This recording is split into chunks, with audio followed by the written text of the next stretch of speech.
అండి. నేను మామూలుగా చూస్తుంటాను. ఎవరైనా ఇస్తూ ఉంటే తీసుకుంటాను గానీ, మరీ పడి నేనేం పోను. అయినా మరీ పిలిసి అంటే కొంచెం నేనక్కడ పోయినంక నేనింక అక్కడ ఆ మెట్టు ఎక్కలేను. కొంచెం హైట్‌లో ఉంది స్టేజ్. ఎంత బాగా తను ఇంక కొంచెం ముందుకొచ్చి జేబులోకించి తీసి నాకిచ్చాడండి. నాకసలు రాముడే మా ఇంటికొచ్చినాడు అని అనిపిచ్చింది. అంటే నేను జ్ఞానం తీసుకుంటున్నా అని ఆయనకది తెలిసిందో ఏమో అది. అది ఉందని మన ఆరా విస్తరించింది, మన కాంతి ఆరా ఎక్స్‌పాండ్ అనేది తెలుస్తుందేమో. నాకైతే చాలా సార్లు అనుభవమైంది. ఎందుకంటే కొన్ని మన గుళ్ళలో ఇట్లా పోతూ ఉన్నా గూడా కొంచెం రండి మా ఇట్లా ముందుకు రండి అని ఇట్లా పిలవడము. అంటే మనం ఏం అడగకున్నా గూడా ఆ పిలవడము, వాళ్ళు ఇన్వైట్ చేయడము అది అసలేందో తెలుస్తుంది నాకు. ఈ మధ్య చానా తెలుస్తుంది. అంటే ఆరా ఎక్స్‌పాండ్ అయిందా మరి ఏదో వాళ్ళు ఎదుటి వాళ్ళు గుర్తిస్తున్నారు. కంగ్రాచులేషన్స్, మీకు చక్కగా జ్ఞానం తీసుకొని జ్ఞానాన్ని అప్లై చేసుకొని నేనేం మీ పెద్ద కాంతి నేనేదో క్షేత్రాన్ని చేస్తున్నాను అనుకుంటలేను మేడం. విస్తరించింది. జస్ట్ జ్ఞానం తీసుకుంటున్నా. నా లైఫ్‌లో అప్లై చేసుకుంటున్నా చూడండి అంతే. జడ్జ్‌మెంట్ అవన్నీ చూడండి మేడం, చాలా నేను ఈ వరకు పేజీలో మీరు ఇది చెప్తారని నాకు తెలీదు. అది ఇన్ బ్లూమ్ అంట. బ్లూమ్ అంటే వెలుగులు కదా, అదే. వెలుగులలో. అది చూద్దాం, చూడండి ఎంత బాగా మీరు చెప్పిన ఎక్స్పీరియన్స్ కి రిలవెంట్ గా ప్రేయర్ వచ్చింది. చూడండి. Oh my God, my days are lengthened. ఈరోజు ఇది ఇంత ఇప్పుడే పూజ చేశాను, ఇక్కడ హోమం వేసాను. Okay. In bloom, oh my God, my days are lengthened, my soul on fire, for I am consuming my past regression. My soul is in bloom, shine forever. That which I am shall eternally grow and become the light of the world. And become the light of the world. Oh my God, my days are lengthened, my spirit is born forever and ever and ever. So be it to life. ఓ నా దైవమా, నా రోజులు విస్తరించబడినవి. నా ఆత్మ అగ్ని వలె రగులుచున్నది. ఆ ఆ రగులుచున్న అగ్నిలో నా గతాన్ని కరిగించి వేశాను. నా ఆత్మ ఈ ప్రపంచానికి అద్భుతమైన శాశ్వతమైన కాంతి ప్రభలను అందిస్తుంది. ఓ నా దైవమా, దేవా, తండ్రి, నా రోజులు విస్తరించబడినవి, పొడిగించబడినవి. నా ఆత్మ మరల జన్మించినది. అది తన అద్భుతమైన వెలుగు ప్రభలను ఈ ప్రపంచానికి ఎప్పటికీ ఎప్పటికీ ఎల్లప్పటికీ ఈ ప్రపంచానికి నా ఆత్మ యొక్క ప్రభలను విరజిమ్మనివ్వండి తండ్రి. సో బి తదాస్తు తదాస్తు తదాస్తు. Thank you master. ఈ సెషన్ కి మాస్టర్ టీచర్ రామతా గారి చైతన్యంతో పాటు మరెందరో గోచరంగా ఉన్న మాస్టర్స్ అందరి చైతన్యాన్ని మరియు శ్రీ సాయినాథుల వారి చైతన్యాన్ని, భగవాన్ వెంకటేశ్వర స్వామి వారి చైతన్యాన్ని ఆహ్వానించుకుంటూ, భద్రజీ మాస్టర్ గారి చైతన్యాన్ని ఆహ్వానించుకుంటూ ఈ సెషన్ ప్రారంభించుకుంటున్నాం. Masters, love you masters. Thank you all.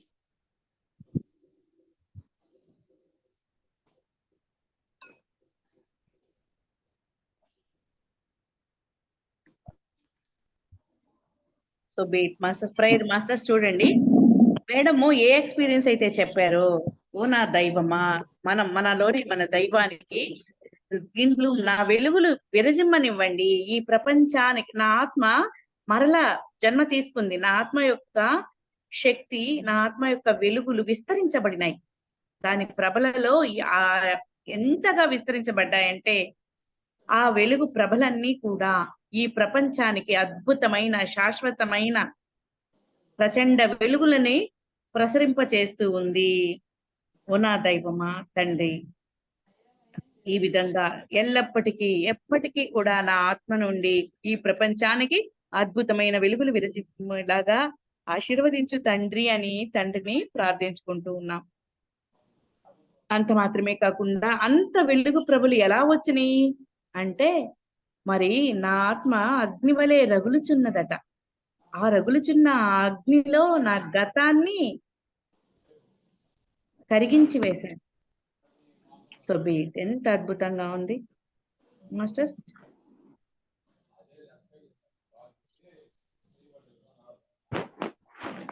Thank you masters.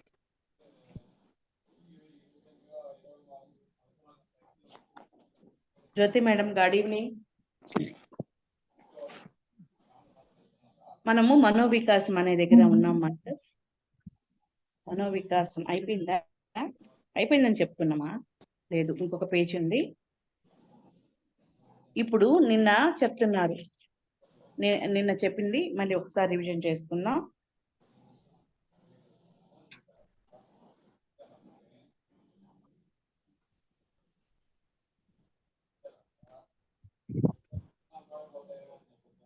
Page madam, నేను గుర్తుందా?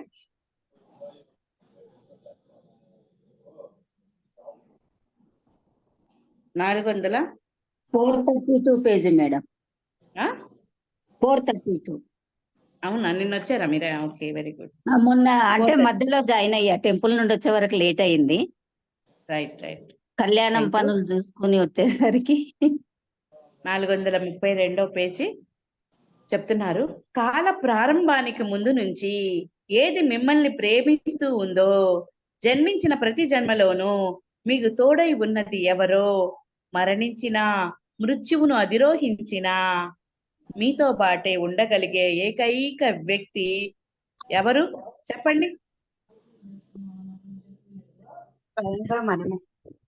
స్వయంగా మీరే అంటున్నారు, మనమే.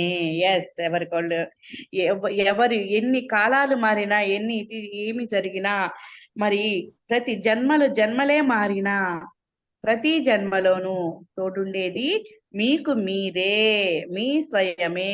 స్వయంగా నీకు నువ్వు తప్ప ఎవరు లేరు ఇక్కడ. దీన్నైతే ఒక పక్కగా మన మామూలు మాటల్లోనే పత్రి మాస్టర్ గారు అయితే చెప్తారు, నీకు నువ్వే దిక్కు అని. ఎవడొస్తాడు? నీకు నువ్వే దిక్కు, నీ శ్వాసే నీకు దిక్కు అంటారు. మీ జీవిత సర్వ కార్య వ్యవహారాలలో ప్రియంగా మీతో కలిసి ఉంటున్న ఏకైక వ్యక్తి సాక్షాత్తు మీరే. ఆత్మ ప్రేమికులై ప్రేమనే మీ జీవిత ప్రామాణికంగా నిలుపుకున్న మీరు మానవ సాంఘిక చైతన్య ప్రజ్ఞను అధిగమించి దివ్య మహాప్రజ్ఞలోనికి మీరు ప్రవేశిస్తారు. న్యాయపు పరిధులను, మూఢ విశ్వాసాలతో నిండిన సాంఘిక ప్రమాణాలను అధిగమించి మీ ఉనికి స్థితి ఉంటోంది కనుక. కాబట్టి సామూహిక ప్రజ్ఞని మీరు సాంఘిక ప్రజ్ఞని అధిగమిస్తాం. సాంఘిక ప్రజ్ఞని అధిగమించినప్పుడు మనలో అప్పుడు ఏం మేల్కొంటది? స్వయం ప్రజ్ఞ, దివ్య ప్రజ్ఞ, మహాప్రజ్ఞలోకే మనము ప్రవేశిస్తాం. న్యాయపు పరిధులను అంటే ఏ న్యాయాలను, అప్పుడు ఏ జడ్జిమెంట్లు ఇయ్యం. మూఢ విశ్వాసాలు, ఏ మూఢ విశ్వాసాలతో ఉండం. ఏ సాంఘిక చైతన్యం అంటే చుట్టుపక్కల వాళ్ళు ఏమనుకుంటారో, వీళ్ళు ఏమనుకుంటారో అనే దాన్ని అధిగమించేస్తాం. అధిగమించి మీ ఉనికి స్థితి అలా ఉంటాం కాబట్టి మనము నిజంగా ప్రజ్ఞాపూరితులై మనం ఉన్నప్పుడు ఈ విధమైన పరిణామాలు మనలో జరుగుతూ ఉంటాయి. అందుకని ప్రేమనే మీ జీవిత ప్రామాణికంగా నిలుపుకోవాలి అంటున్నారు. You love your self. I love my self unconditionally. అందరూ కూడా డిక్లేర్ చేసుకోండి మాస్టర్స్ అని చెప్తున్నారు. సౌందర్యానికి అతీతంగా ఉంటుంది అది, పరిపూర్ణతకు అతీతంగా ఉంటుంది. ఇక్కడ పర్ఫెక్షన్ అనేది కూడా లేదు. ఇది సౌందర్యంగా ఉంది, ఇది అంత అందంగా లేదు అనేది కూడా ఇక్కడ లేదు. ఉంటున్నదంతా కూడా దివ్యత్వమే, ఉంటున్నదంతా ఉనికిలో ఉండడమే అంటున్నారు. భవితవ్యంలోకి అది ప్రవేశిస్తుంది. ఎవరు?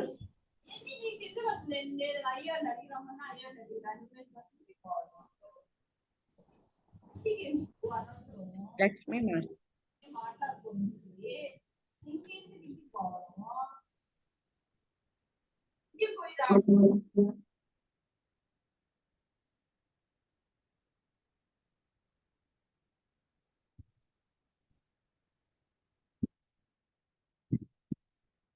రైట్. కాబట్టి మీ ఉనికి స్థితి సాంఘిక ప్రమాణాలను అన్నిటినీ, మూఢ విశ్వాసాలను వీటన్నిటిని అధిగమించేసింది కాబట్టి సౌందర్యానికి అతీతంగా ఉంటుంది, మూఢ విశ్వాస పరిపూర్ణతకు అతీతంగా ఉంటుంది, భవితవ్యంలోకి ప్రవేశిస్తుంది, ఆత్మ సాఫల్యంలోనికి ప్రవేశిస్తుంది. ఆత్మ ఏదైతే సంకల్పం చేస్తుందో ఆ సాఫల్యంలోకే నీ ప్రజ్ఞ ప్రవేశిస్తుంది కదా. అది జీవిత వర్తమాన నిత్యత్వపు దృక్పథంలో ప్రాముఖ్యమైన అంశం మాత్రమే అది. ఇది ఖచ్చితంగా ఈరోజు నౌ మూమెంట్ వీడియో మళ్ళీ చూడండి, దాన్ని బాగా రాసుకోండి, బొమ్మలు వేయండి, దాన్ని బాగా అర్థం చేసుకుంటే మనకు అర్థమైపోతుంది. నీ జీవిత సాఫల్యం, నీ జీవిత ధ్యేయం ఏదైతే ఉంటుందో, నువ్వు ఏదైతే సంకల్పం చేసుకుంటావు అది ఖచ్చితంగా మరి వర్తమానంలోనే, నిత్యత్వంలోనే, దృక్పథంలోనే ప్రాముఖ్యమైన అంశంగా నీవు ఉంటావు. మీ ఆలోచన సర్వస్వమే మీరై ఉన్నారు. మీరు స్వీకరించిన జ్ఞాన సర్వస్వమే మీరై ఉన్నారు. మీరు ఏ జ్ఞానాన్ని స్వీకరించుంటారో ఆ సర్వస్వంగానే మీరై ఉన్నారు. ఆ విషయ సర్వస్వమే అయి ఉన్న దైవం ఏది మీరై ఉన్నారో అదేనని గ్రహించండి. ఏ విషయాన్ని మీరు ఓన్ చేసుకొని ఉన్నారో, ఏ ప్రజ్ఞ మీది, ఏదైతే ఏ విషయమైతే ఏ విషయ సర్వస్వం అయితే మీరు స్వీకరించి ఉన్నారో, ఏ జ్ఞానాన్నైతే మీరు స్వీకరించి ఉన్నారో, ఆ జ్ఞాన సర్వస్వమే మీరు అయి ఉన్నారు. కాబట్టి విషయ సర్వస్వమే ఉన్నది దైవం. ఆ దైవం కూడా అది ఎవరో కాదు, అది మీరే. మీరు ఏ జ్ఞానాన్ని స్వీకరించి నీలో నిలిపి ఉంచుకున్నావో అది అది నీ ప్రజ్ఞగా మార్చుకున్నావో అది నీవే. అదే విషయం వేరు, నీవు వేరుగా ఇక్కడ లేవు. అది గ్రహించండి అని చెప్తున్నారు. ఆ ప్రజ్ఞా ప్రాప్తితోనే విషయ సర్వస్వం స్వయంగా మీరేనన్న ఎరుక, దివ్యత్వ ప్రాప్తి మీలో లభిస్తుంది. అంతా నేనే, అన్యం లేదు. ఇది షిరిడి సాయిబాబా వారు కూడా పదే పదే చెప్తుంటారు. అంతా ఒక్కటే, అన్యం లేదు, అన్యంగా ఏదీ లేదు అంటారు. ఏ విషయానికి, ఏ అంశానికి ఓ అంతం లేదు అన్న ఓ పరిపూర్ణత కూడా దేనికి లేదు అన్న జ్ఞానం ముందు గ్రహించు. దేనికి ఒక అంతం లేదు. నిన్న ఒక కొటేషన్ పంపించారు. ముందు ఓ పువ్వుగా జన్మ తీసుకున్నాను, అక్కడ మరణించాను, ఓ చెట్టుగా వచ్చాను. అక్కడ మరణించాను, ఓ ఓ జంతువుగా నేను జన్మించాను. అక్కడ మరణించాను, ఓ కొలనుగా ఉన్నాను.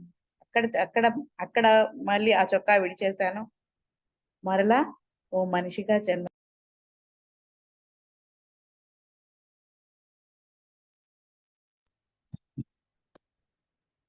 ఇక్కడ నేను మరణించింది ఎప్పుడు అంటున్నారన్నమాట.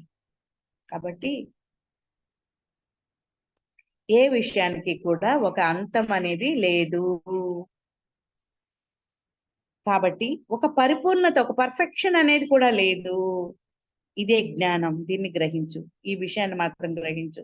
సర్వస్వము ఈ క్షణంలో ఇక్కడుంటూ రాబోయేది కూడా మరింతగా ఉంటూనే ఉంటుంది కదా. ఎప్పుడు ఆలోచన అపరిమితాన్ని ప్రాప్తించుకోవడం అంటే కేవలం అంతకన్నా గొప్ప సత్యము, ఆ గొప్ప సత్యం కన్నా మరింత గొప్ప సత్యము ఉంటుంది అన్న ఎరుకను పొందడం మాత్రమే. ప్రతిదీ సత్యమే, సత్యం కానిది ఏదీ లేదు. కాకపోతే ఆ విషయం ఆ పరిధిలో ఆ వ్యక్తికి అప్పుడు అది సత్యంగానే ఉంటుంది.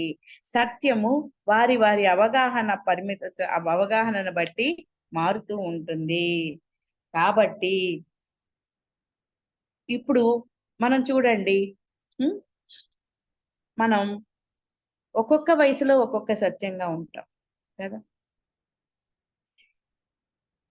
ఒక్కొక్క విషయం పట్ల ఒక్కొక్క అవగాహన ఉంటుంది. ఫస్ట్ ఒకటో తరగతిలో వచ్చినప్పుడు నేర్చుకుంటాం, అలాన్ని కలుపుకోవడం నేర్చుకుంటాం. మరి గుడింతాలు కలుపుకోవడం రాయడం నేర్చుకుంటాం, అవి కలపడం నేర్చుకుంటాం. ఆ గుడింతాలన్నీ ఒక హల్లులు మరి అచ్చులు, హల్లులు, మరి పొల్లులు అన్ని కూడా కలిపితే పదాలు ఏర్పడతాయి. పదాలు కలిసి వాక్యాలు ఏర్పడతాయి. అట్లాగా ఎప్పటికప్పుడు అంతా సత్యమే. ఇప్పుడు నిజంగా అప్పుడే ఆలు ఏబిసిడీలు నేర్చుకుంటున్న పిల్లాడు ఒక న్యూస్ పేపర్ చూస్తే అంట, ఏంటి వీళ్ళు పేపర్ అంతా వాళ్ళు జల్లేసి ఉన్నారు అంటారంట. ఆ విధంగా వాడి సత్యం అది, వాడికి తెలిసినవి వాళ్ళొక్కటే కదా. అలాగా సత్యం ముందు ఒక గొప్ప సత్యం ఉంటుంది, ఆ తర్వాత దానికన్నా మరింత గొప్ప సత్యం ఉంటుంది, అవగాహన ఏర్పడుతుంది. ఈ విధంగా సత్యము మన అవగాహన పెరిగే కొద్దికి ఆ అవగాహన మారుతూ ఉంటుంది అన్న ఎరుకని, ఆ స్పృహతో ఎప్పుడు మనం ఉంటే చాలు. ఆ ఎరుక మీలో ఏర్పడినప్పుడు మీ యోగ్యతకు తగిన ప్రజ్ఞ మీకు ప్రాప్తిస్తుంది. మన యోగ్యత, ఇది ఎప్పుడు జ్యోతి మేడం వాడుతూ ఉంటారు. ఆ యోగ్యత ఏదైతే ఉంటుందో, మనం ఏ యోగ్యతని పొంది ఉన్నామో దానికి తగిన ప్రజ్ఞని మనము ఖచ్చితంగా పొంది తీరుతాము. ఏ బంధంలోకి, ఏ భయంలోకి మీరు చిక్కుబడకండి. ఈ బంధాలలో ఉండండి, కానీ మరి చిక్కుబడద్దు. ఎంతగా అంటే మిమ్మల్ని మీరు కోల్పోయేంతగా చిక్కుపడద్దు. ఓ మార్గాంతరం ఎప్పుడు ఉంటూనే ఉంటుంది. ప్రస్తుతం మీకు ఉంటున్న దానికన్నా మరింత ఉన్నతమైనదే అయి ఉంటుంది. ఆ ఎరుక మీలో ఏర్పడినప్పుడు ఉన్నత పరిమిత ఆలోచన స్వీకృతితో మీ ఆనంద మార్గం వెలుగుతో నిండుతుంది. కాబట్టి ఎప్పుడు ఒకే దానిలో స్ట్రక్ అయిపోవద్దు అంటున్నారు. ఎందుకంటే ప్రస్తుతం ఉంటున్న దానికన్నా మరింత మెరుగై ఉన్న ఉన్నతమైనదే అయి ఉంటుంది రాబోయే క్షణం, రాబోయే ప్రజ్ఞ, రాబోయే ఎరుక. ఆ ఎరుక మీలో ఏర్పడినప్పుడు ఉన్నతమైన పరిమిత ఆలోచన స్వీకృతితో మీ ఆనందం మార్గం ఎంతో వెలుగులతో నిండి ఉంటుంది. ఇప్పుడు చూడండి, ఇక్కడ వైట్ బుక్, అందరికీ వైట్ బుక్ అయిపోయింది. అప్పుడు మనం ఏం చేస్తాం, అప్పుడు భాను మాస్టర్ క్లాస్ మనకు అర్థం అవ్వద్ది. ఇప్పుడు ఇదంతా మనకు తెలిసిపోయినట్టు ఉంటుంది. అట్లా మరింత జ్ఞానం కోసం ఇంకొక బుక్, అంటే అడ్వాన్స్ నాలెడ్జ్ తీసుకోవడం కోసం అడ్వాన్స్ మాస్టర్స్ దగ్గరికి వెళ్ళడం జరుగుతుంది. కాబట్టి ఒకే దగ్గర ఇక్కడే చిక్కుబడిపోకూడదు అనమాట. ఒకరి స్వేచ్ఛ ఇంకొకరి స్వేచ్ఛను హరించేలాగా ఉండకూడదు. ఒకరి ప్రేమ మన ప్రేమ పక్కవారి యొక్క స్వేచ్ఛ స్వాతంత్రాలని హరించేలాగా ఉండకూడదు. బంధం అంత మాత్రాన ఒకరి మీద ఒకరికి ప్రేమ లేకుండాను ఉండదు. ఇది సత్యం. ఏ మాస్టర్, అంబికా మాస్టర్ మాట్లాడండి ఇక్కడ వరకు. మేడం వింటున్నాను. ఏం లేదు మేడం, ఇక్కడ మనం ఏంటంటే ఇన్ని జన్మలు ఎత్తుతూ ప్రతి జన్మ తీసుకుంటున్నాము. ఏది మనల్ని ప్రేమిస్తూ ఉంటుందో ఆ ప్రేమకు మనకు తోడై ఉన్నది ఎవరో కాదు, మన స్వయం. ఆ స్వయము అది మనమే. ఎందుకంటే మన జీవిత వ్యవహారాలు ఏమి మనం సాధించి మనం చేస్తూ ఉంటామో, మనం జీవిత కార్యాల్లో వ్యవహారాల్లో ఉందో అది మనతో ప్రియంగా కలిసి ఉంటున్నది ఏక వ్యక్తి మనకే, మన ఆత్మనే. మనము ఆ ఆత్మ ప్రేమికులై ఉండాలి. ఆ ప్రేమనే మన జీవిత ప్రామాణికంగా తీసుకోవాలి. దాన్నే మనం పట్టుకోవాలి. అది పట్టుకున్నప్పుడే మనకు ఆలోచన ఎలా ఉంటుంది, మన ఆలోచన సర్వస్వమే మనమై ఉంటాం. మనం స్వీకరించిన జ్ఞాన సర్వస్వమే మనమై ఉంటాం. ఎందుకంటే విషయ సర్వస్వమే అయి ఉన్నది ఏంటంటే దైవం. ఆ దైవం ఎక్కడో లేదు, మళ్ళీ మనలోనే ఉంది. ఎంత మనం బయట పరుగులు పెట్టినా మన స్వయాన్ని పట్టుకున్నప్పుడే మనము ప్రతిదీ సాధించగలుగుతాం. భాను మాస్టర్ ఎప్పుడు అంటారు, స్వయాన్ని పట్టుకోవాలి, స్వయంతో మమేకమై ఉండాలి. ఆ స్వయము మనలో ఉంటుంది కాబట్టి ఈ దేహం దేవాలయంగా మార్చుకొని ఆ స్వయాన్ని పట్టుకున్నప్పుడు మనం ఏదనుకుంటే అది మనం సంకల్పం గాని ఏదైనా సాధించుకోవచ్చు. ఇక్కడ చాలా బాగుంది మేడం. ఈ బంధంలో ఏ భయంలో మనను చిక్కుపడొద్దు అంటున్నాడు. పరిమితంగా ఉండకూడదు అంటున్నాడు. అప్పుడు మనం పరిమిత ఆలోచన స్వీకృతిలో ఉండకపోతే మనం ఏముంటామంటే ఆనంద మార్గం అనేది మన బాటంతా వెలుగుతో నిండి ఉంటుంది. అది అంతే. చాలా బాగుంది. ఆనందం వెలుగులతోనే మనము నిండి ఉంటాం. థ్యాంక్ యూ నిండి మేడం. ఉంటాం, మనం నిండి ఉంటాం. Yes madam, thank you so much madam, చాలా బాగా చెప్పారు. అర్థమైంది కదా మాస్టర్స్ అందరికి? బంధాలు ఉండాలి కానీ మనం ఇరుక్కుపోయినంత ఉండకూడదు. ఫ్రెండ్షిప్ ఉండాలి ఎంతవరకు అంటే మనం మనకున్న ఫ్రెండ్షిప్ మనకు ప్రతిబంధకం కాకూడదు. అక్కడ స్వేచ్ఛగా, అదే నిజమైన ప్రేమ, నిజమైన స్నేహం. అలా అన్నమాట. మనం తర్వాత మీ పరిమితాలను ఎదుర్కోండి, వాటిని ప్రియంగా స్వీకరించండి, జయించి అధిగమించండి. ముందు మన పరిమితాలు ఏంటి, మనం ఎక్కడున్నాం, మనం లిమిటెడ్, మన ఆలోచన ఏ వైపుకి వెళ్తుంది అని దాన్ని అబ్జర్వ్ చేసుకున్నప్పుడు మనకు అర్థమవుతుంది, ఎస్ మనం ఈ పరిమితంలో చిక్కుకున్నామని. దాన్ని ముందు స్వీకరించాలి, ఒప్పుకోవాలి. ఒప్పుకొని స్వీకరించినప్పుడు దాన్ని జయించగలుగుతాం. అధిగమించండి వాటిని. వాస్తవ దివ్య జ్ఞాన ప్రాప్తికి అవరోధంగా ఉంటున్న అన్నింటినీ మీలోంచి సమూలంగా తొలగించుకోండి. మనం కాంటంప్లేట్ అయి నా దివ్యత్వానికి అడ్డొస్తున్న ఏ అంశాన్నైనా, ఐఎమ్ శివ ద డిస్ట్రాయర్, నేను సాక్షాత్తు శివుడిని అయి, సాక్షాత్తు లైకారుడిని అయి వాటన్నింటినీ కూడా ధ్వంసం చేసేసాను అని, సమూలంగా తొలగించేశాను అని తొలగించేయాలి. దోషత్వ భావాన్ని, గుణదోషాలను ఎంచి నిర్ణయించే తత్వాన్ని పూర్తిగా త్యజించి జ్ఞానాన్ని, సమాధానాలను, పరిష్కారాలను, ఆనందాన్ని మీలోనికి ప్రవేశింపనీయండి. ఎప్పుడు కూడా అసలు ఈ 2 రోజుల నుంచి ఇదే వస్తుంది, మార్నింగ్ సెషన్, మధ్యాహ్నం సెషన్ లో కూడా. ఎప్పుడు కూడా నేను ఒక తప్పు చేశాను, నేను దోషిని, నేను వాడిని ఇట్ట చేశాను, వీడిని ఇట్ట చేశాను, ఇది అలా చేయకుండా ఉండాలి, అనుకొని ఆ దోషాలు మనల్ని మనమే కూడా దోషత్వ భావంతో నిండి ఉంటాం. మరి ఇది మంచి, ఇది చెడు అని గుణదోషాలతో ఉంటాం. అలా అటువంటి తత్వాన్ని పూర్తిగా తీసివేయండి, సమూలంగా త్యజించి వేసినప్పుడు దేన్ని ఆలో చేయాలి, దేన్ని ఒప్పుకోవాలి అంటే జ్ఞానాన్ని ఒప్పుకోవాలి. ఒక ప్రశ్న వేసుకున్న తర్వాత దానికి సమాధానాలను, పరిష్కారాలను, ఆనందాన్ని మనలోనికి ప్రవేశించనియాలి. మనమే అడ్డుకట్ట వేస్తూ ఉంటాం అన్నమాట. అందుకని మీరు మీ యొక్క దివ్యత్వానికి, దివ్య జ్ఞాన ప్రాప్తికి ఏవైతే అవరోధాలుగా ఉంటున్నాయో, ఏవైతే అడ్డంగా వస్తూ ఉన్నాయో వాటిని గమనించి వాటిని మనలో నుంచి సమూలంగా, ఇప్పుడే ఈ క్షణమే సమూలంగా పెరికి పారవేస్తున్నాను అని చేయొచ్చు.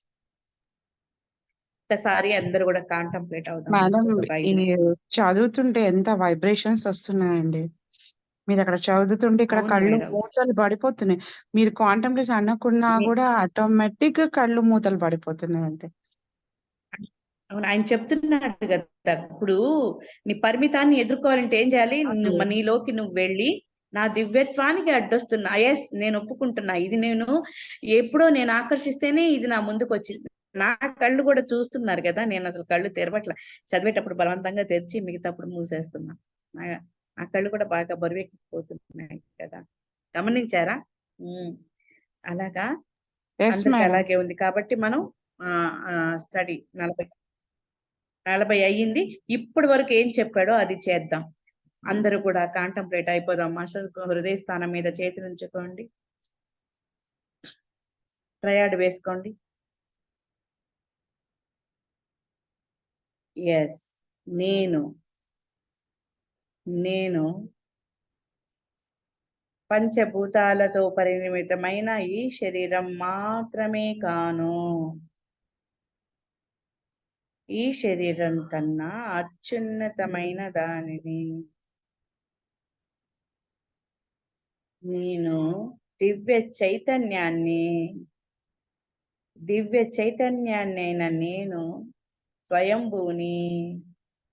స్వయంభూని అయిన నేను సాక్షాత్తు శివుడినే అయిన నేను నా దివ్యత్వానికి అడ్డొచ్చే ప్రతి అంశాన్ని, నాలోని పరిమిత తత్వాన్ని, నాలోని సంకుచిత తత్వాన్ని, నాలోని స్వార్థాన్ని, నాలోనే ఉన్న అసూయ, ఈర్ష, మరి ద్వంద్వాలు, మంచి చెడు వంటి అన్ని ప్రతి అడ్డొచ్చే, నా దివ్యత్వానికి అడ్డు వచ్చే ప్రతి అంశాన్ని శివునిగా లయం చేస్తున్నాను, దగ్ధం చేస్తున్నాను. I am Shiva the destroyer. నేనే అయి ఉన్నా, నాలోనే ఉన్న ఆ వెలుగు ప్రభలను, ప్రచండ వెలుగులను మరింత మరింత మరింతగా విస్తరించుకుంటూ నా కాంతి క్షేత్రాన్ని, నా శక్తి క్షేత్రాన్ని మరింత పవర్ఫుల్ గా చేసుకుంటూ ఉన్నాను. నేను దివ్య చైతన్యాన్ని, దివ్య ప్రజ్ఞను నేనే. Yes, I know I am divine consciousness realized. I am filled with the vital energy. I am my deeper mind. I am the mind of God. I am the mind of God. I am the power of God. I am God. The Father and I are one.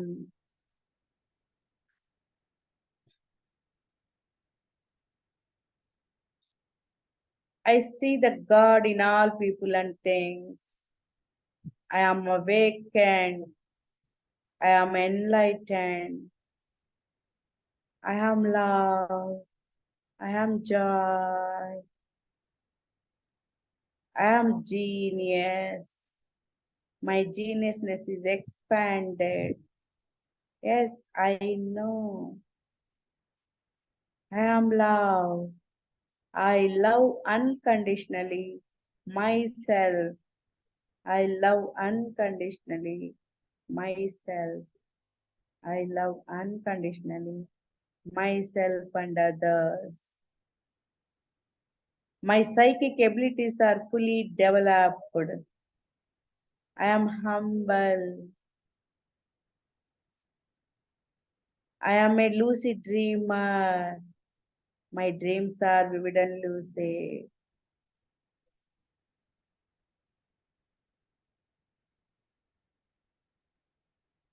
I love myself. I love myself. I love myself. I surrender unto my soul's journey and destiny. So be it, masters.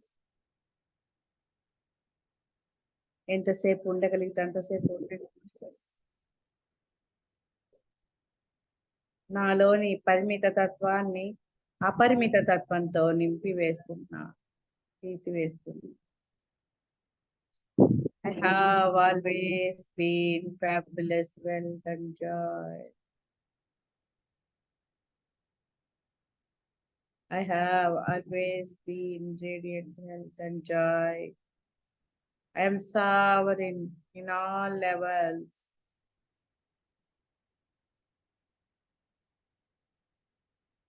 Okay, masters. God help you all. Love you all, masters. మళ్ళీ రేపు 9 గంటలకు కలుసుకుందాం. యోగా స్థితిలో ఎంతసేపు ఉండగలిగితే అంతసేపు ఉండండి masters. Bye.